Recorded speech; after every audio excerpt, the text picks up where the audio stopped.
Emily, thank you so much for jumping on the 4Q podcast with me today.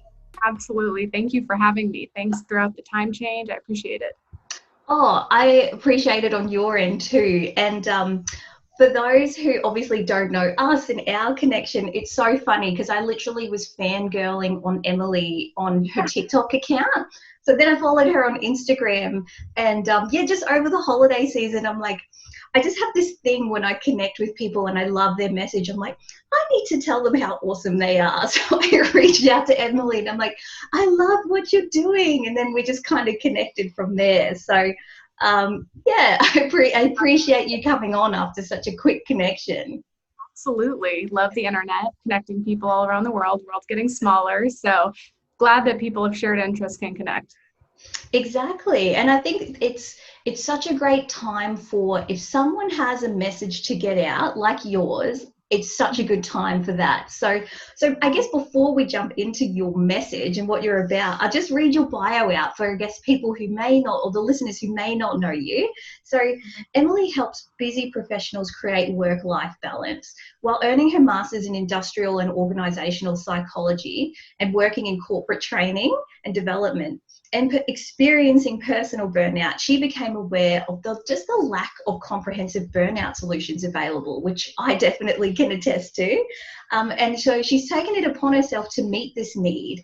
She's worked with professionals from a variety of industries to mediate burnout through proven systems for optimizing time management, stress management, boundaries, personal care, mindset, and that habit lifestyle design. So is there anything more to that? Because that's a pretty comprehensive description there. Thank you. So I would say if you are looking to self-identify as somebody who has the potential for burnout, if some of those things started immediately ringing a bell, most often I work with high achievers, people pleasers, and people who have the tendency to slip into a victim mindset. Those are the personality types that coincide a lot with that. So I'm sure we'll touch on things of the like, but that's pretty much the basics that you need to know before we jump in. Yeah, definitely. And so I usually read this bio as part of reflecting like who you are. But let's get into the reflect part of this podcast a little bit more. So tell me a little bit about your own personal burnout story. Yeah. So as you just kind of shared through my list, I was burnt out by volume. I was working full-time at graduate student, full-time going to night classes, 2 to 3 hours a day of public transportation commuting in Chicago where it's freezing. I was coaching part-time. So I was experiencing burnout by volume. There's also burnout by boredom, where you feel uninspired and stuck in your life. And then there's social burnout, and that's with the people pleasers who struggle to set boundaries. But I just had too many items on my plate. I came home depleted, zombie mode, detached.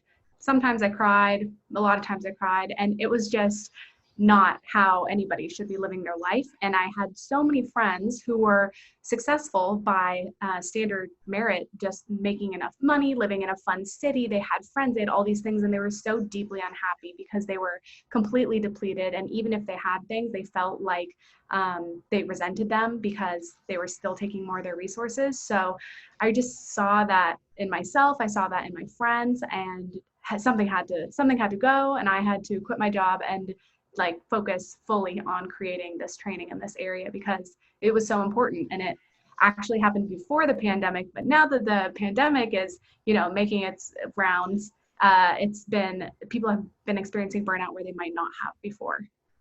Yeah, definitely. And I think I have been very aware of this whole sphere as well, obviously having a psychology background as well. And yeah, I think what I love about your work and your story is that you frame it in little, obviously being on TikTok. So for those who are unaware, Emily has over 60,000 people following her on TikTok for a reason, including myself, because it's like these little bite-sized reminders of how did we end up here? That's the thing, is and I'll touch on this in the redesign in the next bit, but it is around exactly what you're saying is that there's this so much value of traditional success. So I'm curious to know in the redefine how you redefine that for yourself. So now that you've shared that story with us, your burnout story, tell us a little bit about like maybe that really hard moment, or that moment where you started to create new meaning and a new perspective, you know, and how you changed through that. Could you share that with us?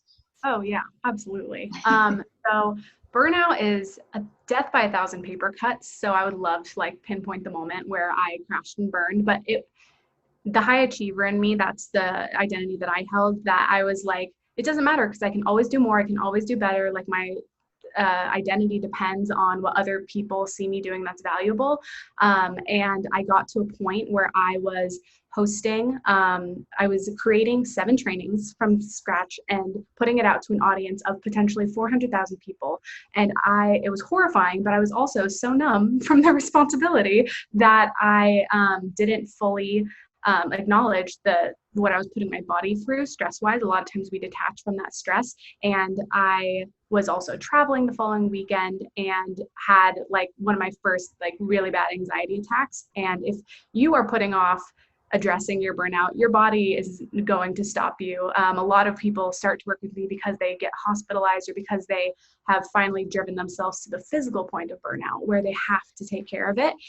So basically I had that wake up call moment, and I quit my job shortly after and decided to just focus on coaching because I was also building out my coaching business in all of my quote unquote spare time. So after having that moment, I redefined what a work day, what my lifestyle, what my success would look like for me. And I ditched everything corporate and decided to redefine that within just my own coaching business and only offer things that I really wanted to actually do every day. And so that is how I now shape my business is, will I hate doing this eventually? And if I will, I don't include it. Yeah, yeah. And there's so many nuggets of wisdom in just what you've said. But I think one of the things that, and you know, a common theme with a lot of people that I work with is that people pleasing and that external validation. And that's a big part of being burnt out, because it's like you choose these professions that we're meant to choose, and you know, you work in a way that's meant to you know, you get that external validation from people. When you had these moments where it just kind of came crashing down, did you have to do a bit of internal work and look internally around maybe some of that anxiety or people pleasing, you know, because again, from a psychology perspective, those things can be linked to like a fawn response, or they can be linked to an anxious attachment, or can be linked to a million different things. So did you have to do some of that untangling work yourself? Oh, yes. And I love that you said like anxious attachment. I just finished the book Attached and it's phenomenal. So if you've read it, I'm glad that you also got the chance to do that. But I think that at our core, we were accidentally raised to overemphasize what other people think of us and then belittle like the things that we are thinking of ourselves, or that like from the moment you enter school, you're told not to go into the arts or go into something that doesn't make any money and to do things that interest you. Instead, we're pushed always towards security and towards the most predictable path, the path that we've seen traditional success in before. And I think the people who are also highly likely to burn out are just the people who were never interested in what they started in to begin with. And now they're just facing the reality of, if I want to start in a new industry, if I want to do something different, I kind of have to be willing to make a lateral move or move down just to have that interest. So when I was just deciding to make that transition, you can't care at all about what anybody thinks. Some people like having haters. They like having people who don't believe in them. That's where like those types of people are like that. My haters are my motivators, which I don't necessarily identify with. But other people need like blind support. And I knew I needed blind support to make this huge change. And then I just disregard everything else that anybody has to say, unless they're making a good point. I do consider people to give feedback people give me, but I also, I know it doesn't apply to me, can disregard it. And so didn't care, only asked people who I knew would blindly support me making this transition. Didn't talk to anybody who I knew would kind of poo-poo what I was doing and project their fear that they felt about doing something unpredictable onto me, because that's not my fear. I didn't have that to begin with. I don't want to get off the phone with more fears than I came on with. So I think that element is just, it depends on how much you care what people think, and you just have to not care at all what other people have to say or think or feedback. Yeah. And I think one of the themes that I do find in this podcast, since I've been doing it, is it, like in this redefined moment where you take the leap of faith and you do something that really truly follows your core, like who you are. It's interesting because, you have to really block out other people's expectations a lot of time, like your parents' expectations or even your partner's expectations. How did you go from maybe being a people pleaser to going, I'm just going to block out that and not care what people say? Because that's like huge. And as someone who I identify as a bit of a, like, I'm similar that way. How do you just make the switch and block that out? Because I can't imagine that's like an overnight kind of switch. Oh, no, definitely not. So I got, fortunately, a lot of permission I hired a number of business coaches as soon as I knew I wanted to do this, because I believe in taking shortcuts. I believe in hiring experts. I would never ask my clients to do something that I wouldn't do. And I have paid thousands, about more than $10,000 in like coaching, just so somebody can tell me exactly what to do, what to believe, what has worked before. And one of my first coaches said, the only opinions that matter are your own, your mentors, so people who know more than you and have done what you're doing, and your clients, because those are the people that you are actually actively working with. And everybody else, it doesn't matter, because they probably don't have the full story. You didn't ask for their input. And unless you're like an influencer where your income and your lifestyle depends on people liking you, I'm not on the internet to be liked. I'm saying things that are very polarizing, that a lot of people who are very comfortable with the way things are don't like. And you just kind of go into it knowing that the more polarizing you are, the more people will back you, or the more people will not like you, and they can leave. That's on them if they want to emotionally respond to something I'm saying indirectly. But it's just yourself, your mentors, and the people that you work with, and everybody else doesn't really matter. Yeah. Well, and I know as a business owner, again, putting myself out on Instagram, on Reels, on TikTok, there's this huge, it's not imposter syndrome, but it's like, oh my gosh, this is such a new world for professionals to enter, because it's this, will it come across as unprofessional? And, like there's so many thoughts that go into it. But I think, Brené Brown's work on vulnerability is amazing. And her thing about other people's opinions is, if they're not in the arena, getting the dirt and sweat and blood and tears on themselves by being vulnerable and showing up, then their opinion doesn't matter.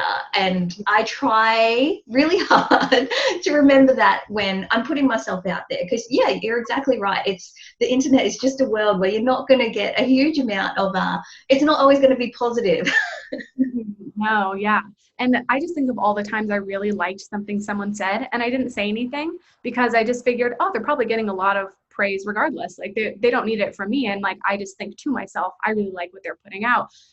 So then being on the other side, when you are being vulnerable and you're sharing things, when people do say, hey, I really liked this, it means so much. But then there are also the people who are like disagree and they feel like you should know, so they tell you. And then there's this whole pool of people in the middle, which I feel like is the majority. There's the 90% who don't say anything. And you don't know how they feel, but they're still there. So they must like what you're doing, or they would leave. But yeah, love that Brene Brown quote. That's so I feel like I heard that again when Rachel Hollis is like also a very polarizing person, just in her industry and her choices and all of that stuff. And she when was getting a lot of feedback, she didn't ask for it, and she said that unless like you know everything that's going on in the circumstances, and unless I asked you, then your feedback like doesn't register. And I really like that, because a lot of times you didn't ask, and so it doesn't really matter what people have to say, because you weren't asking for permission to do something with your life. Yeah, exactly that. And so while we're still on the redefine of like, redefining moments and things that change perspective, I'm curious because I know in the reflect as well, you were talking about how not just yourself, but a lot of your friends were really similar in that, they got maybe corporate jobs or like the traditional successful life, successful job, monetary success as opposed to lifestyle success and all the other successes there are. I'm curious, when you started changing and when you took the leap of faith, like I'm done, like this is unhealthy for me, did that have an effect on your circle and how they saw it? And second point to that, I'm only asking because I have found that as I change every year and grow as a person, and I focus more on lifestyle changes too, it definitely changes your tribe. Like it changes your vibe, it changes your tribe. How did you manage that? And what was the effect in your circle? Yeah. So I think that a lot of them might have considered like doing something independently, like independent contracting, or starting their own business, that probably thought about it before, but until you see it so up close, and you watch somebody do it, you might not actually consider taking that leap and taking that charge. So I've gotten to see some people who were really inspired by it. I've gotten to see some people who like have never talked to me before come out of the woodworks and like now want to talk to me about those kinds of things.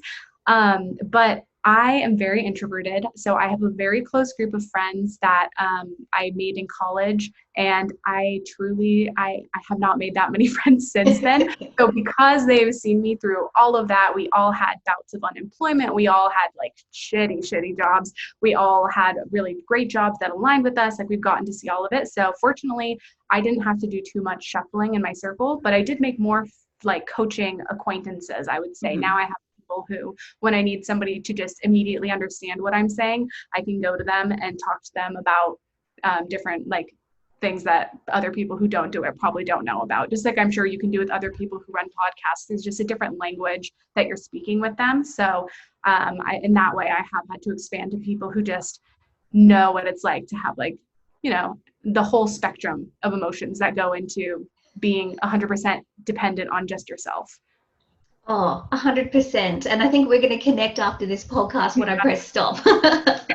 So on the record button for sure. So let's talk about the redesign. So the redesign, which is the third R, like the third question of our 4Q4 question podcast, is really around, after these hard moments and these, life-changing moments, what were the tools that you used to redesign your life for the better? And do things differently in a way that really serves people? How did you change things and redesign everything? Yeah, absolutely. So, and I know you listed these in the beginning, but just kind of walking through them again, there's time management. So actually doing the things with my time that are a priority and making them happen. Just like without any type of excuse, because now, especially when you work for yourself, you really are just the keeper of your time. Stress management, being able to manage your own day-to-day experience and catch the things that cause you the most stress and then find ways around them. Time management, stress management, boundaries. I love boundaries, and I feel like I've gotten very good at setting them, which is great because I lead others to setting boundaries with people and things that are not working just objectively. And then personal care, having that maintenance, which is the things that keep you taking care of yourself, things like groceries, cleaning up your apartment, having clean like clothes, food, things. And then rest, which is genuinely restful, relaxing activities. And then refill, which is actually having fun, like seeing friends, smiling, lighting up, going on like a date night or something like that, making sure that all of those are incorporated in your personal care. It's not just one mental health day once every other month to try to like get all your resources back. It's a consistent thing. And then mindset. So if you're any of the three identities that I listed before, the high achiever, people pleaser, victim mentality, that you get your mindset right. And then that you just optimize that habit and lifestyle design to make sure that everything that you are adding to your life adds value. Sometimes you have to do crummy things, and that's just how like it goes for a certain season of life. But you are also taking care of yourself. You're like looking at your data objectively of how you're spending the hours of your day, what is going well, and where you're making choices that you don't even like. Like some people are like, oh, I spent all the Saturday watching Netflix and I couldn't, I'm not happy with that. I wish I did other things as well, but I just couldn't get myself to do it in the moment. And so it's building systems that work against the natural resistance we have because we're primitive creatures that like rest. So building systems that push you towards and make the life you want inevitable, alongside getting the things done at work that need to get done. So that is kind of how you rebuild. Yeah, well, I mean, again, so much to pull from that. There's so many avenues in my mind that I want to go on. But I guess a couple of things. I think from what you're saying, it really sounds like it's habit forming. It's like creating habits that aren't probably natural in the beginning, but again, like that analogy that we use in psychology all the time, it's like when you're learning to drive a car, it's so slow and it's clunky until over time you just do it without even thinking, blindly. So it sounds like a lot of your work is creating those habits. And then I guess second to that, linking to that, I know you mentioned that you're really good at setting boundaries, and boundaries are a big part of your practice. It's something I encourage in mine too, because it's been a journey for myself to learn how to implement, how to have very strong boundaries. Do you think that setting boundaries has always been something that you've always done, or has it been, again, a habit that you've had to form? And the reason that I ask this is because in my teaching, and I say this a lot on my Instagram and things like that, you end up feeling like the bad guy when you set the boundary. And it's such a concept people have to get used to, of like, you end up feeling guilty even though you're doing the right thing. So can you tell us about, like, how did you become so good at setting boundaries? Yeah, absolutely. So a lot of like just the progression of boundaries, you start out as a child and you depend on your authority for pretty much everything. So you want to make them happy. And so when things are asked, you don't really have the authority to push back and say, no, I don't want to do that. I'm not going to do that. And so you go from being a child in a home to being in school where you're also not given permission to push back because you're not authority. And then you go and you have the same experience in college, and then you go to the workplace and you're a new employee. And so you still don't feel like you have the right to push back. And there's not a day where you magically wake up and you're like, I am the authority now. I have the right to express this boundary. It's such a shift in beliefs and a shift in understanding of what a boundary is, and that it's not asking for permission anymore. It's just telling people what you're available for and what you're not. And you do that a lot in, personal relationships, where if somebody does get upset about a boundary, what they're saying is not like, I'm mad at you because you won't do this. They're saying like, I want that resource to be available to me. I'm experiencing like a stress response to you not giving me that resource now. And I'm trying to project that onto you so that you can be responsible for the bad feeling, and I'm not responsible for the bad feeling. And so it's not even letting that person's stress like penetrate your skin. Like it's just understanding as soon as somebody starts giving you a guilt message, like they're upset, they don't have access to my resource, and that has nothing to do with me because I know that resource is not available. And thinking of it very logistically instead of emotionally, even though people try to invite you into the emotions, because even in work, like a lot of times people will say, I don't have time for this. Unfortunately, I don't have capacity. And if people say guilting messages like, well, we were really hoping we could depend on you. You're usually reliable. Like, can you make more time for this? They hope that by inviting you into that emotional place, that you can, if you feel enough of something, you can magically make more time appear. Like, oh, well, I feel really guilty, so I guess I'll just come up with this extra hour. No, that's not the case. You just feel bad enough that you create an extra hour for them. And so there's so much I could talk about on the topic of boundaries, but that's the essence of the transformation you have to make personally in order to set them. Yeah, totally. And look, I think, again, boundaries, it's such a big topic, and the people pleasing and the connections between people pleasing and boundaries is really tricky. I know in the membership that we've launched, or we're launching, Wild Ocean Co., one of the things I do try to get people to reflect on is possibly what attachment they have, and going back to that kind of anxious attachment, if you identify as someone who's anxiously attached, you know, which is a whole nother thing we can talk about, but for people who know what we're talking about here, you do tend to invest more in relationships than maybe other attachment styles. And so that's why it's so easy for people to manipulate you, because you value that relationship, right? How do you get people aware of manipulation in the workplace? And I ask this because it just seems like normal everyday work to say those things, exactly what you were just saying, like the way that people word it, like, oh, we were really hoping, you know, blah, blah, blah.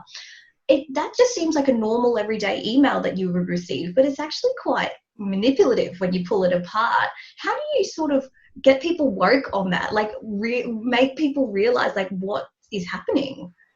Yeah, absolutely. So I recommend always creating space before any ask, like not even just during a busy season, but if somebody asks for something or walks up to the desk and asks for something, to say, what is it? About how much time will it take? When do you need it by? And then can I check my calendar and get back to you? And then creating that space to ask, like, did they not take enough responsibility for their work and so they're trying to push some of it onto me? Or is this a totally reasonable ask and they just mismanaged their time this one time and I can like go and support them? You're never trying to be unhelpful, but creating that space just allows you to look at their ask objectively and decide if you do have capacity for it. And then it's not all or nothing. You can let them know, like, I can only do, like, you asked for XYZ, I can only give you X, and I can give it to you by tomorrow end of day. Does that work for you? And if that doesn't work for them, but the other things you're doing in your time are doing your job, you shouldn't feel like you're going to get in trouble for doing your job. Yeah, 100%. So love that. Absolutely love that. So let's get into the fourth element, the fourth question, which is around, I guess, realign. So, after going through this big journey and starting your business and all of that, like, what is life like for you now? So, what's your current joys and happiness, and how do you stay on track after having gone through this burnout journey? Yeah, absolutely.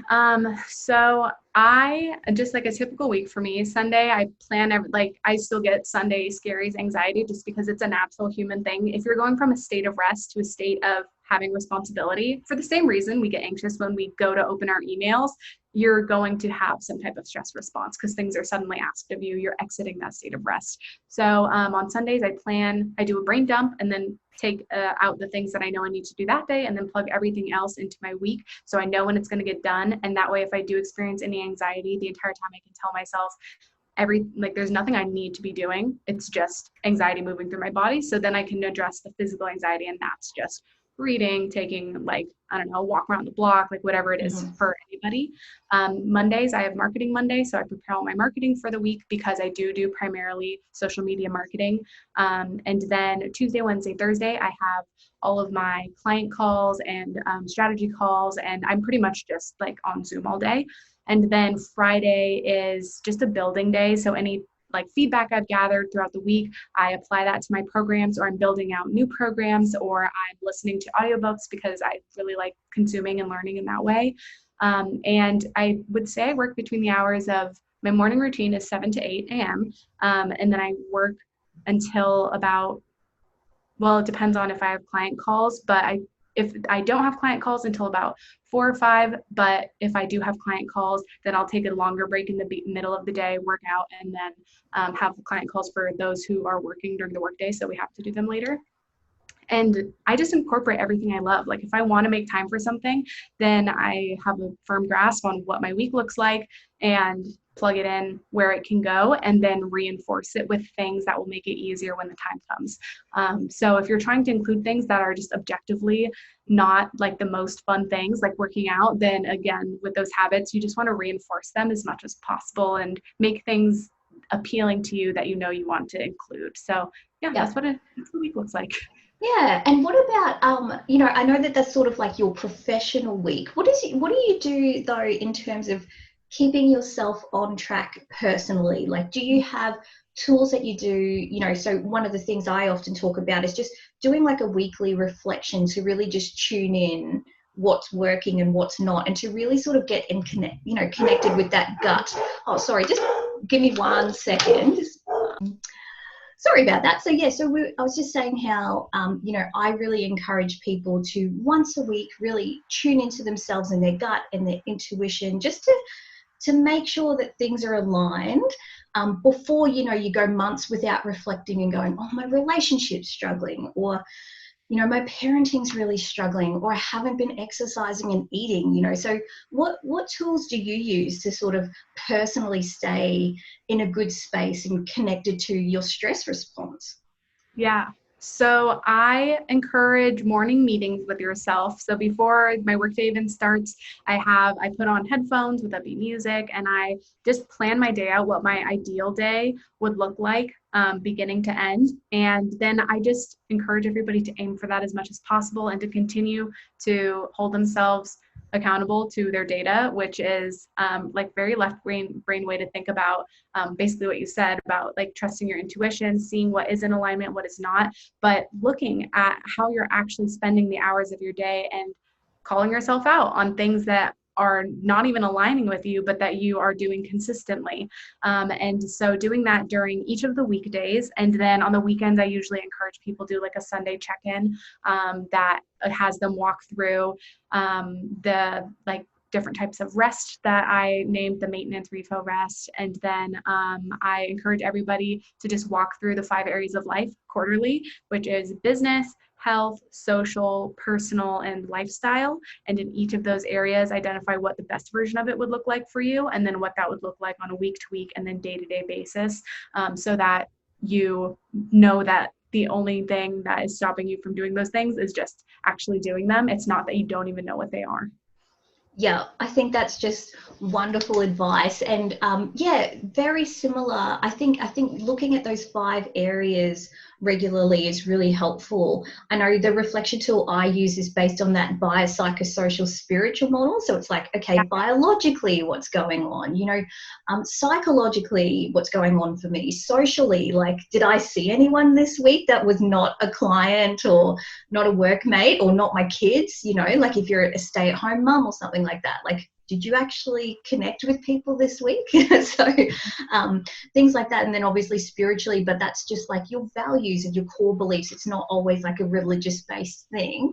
So I think that, yeah, our practices obviously align so much because they work, right? Like these things work for people, especially in nowadays where I think, and you do this really well with educating people around the fact that no time in history has been so stressful as now. Like the expectation on people and how much we're meant to have as our load, especially women, with parenting and being the perfect wife and looking, a certain way.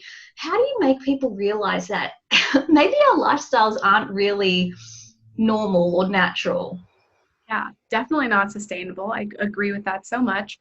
I think that the more transparent people are about how they do what they do and the way that they do it, and that it's not for everybody, like everybody will have a completely different version of what a successful lifestyle or just a happy lifestyle looks like for them, then the more we won't see like the Instagram highlight reel of people's life and be like, shit, I should have saved. I should also be buying a new car. When in reality, you don't even want a new car. Or like, oh, I should go like work out. But then it's like, well, I mean, do I really not need to work out, or has the market just convinced me I need to work out because I'm probably fine? And so just that awareness and having other people in your life who also like have their own version of happiness and are really unapologetic about it. Because we're always, I feel like just women, but everybody in general are always apologizing that we aren't 100% in every category, when some of those categories we don't even want to be 100% in. Yeah, 100. Like I could not agree more. And I guess my final sort of thought that I wanted to ask you around was, just because I'm so lucky to actually have you on here, and I've been wanting to pick your brain like crazy. One of the things I've been exploring in the research and just exploring sort of concepts in my own mind is, when we're in school, we're very much, and leading up to university or leading up to graduating and starting a life, we're very much taught career first, lifestyle second, you know, and there's this thing, again, on women, like marrying a successful man means marrying a man who earns a lot of money and things like that. Like there's just a lot of career first, lifestyle second, you know, making that sacrifice of your lifestyle. Why do you think it's not taught so much that we need to think about what kind of lifestyle we want and then matching careers to that?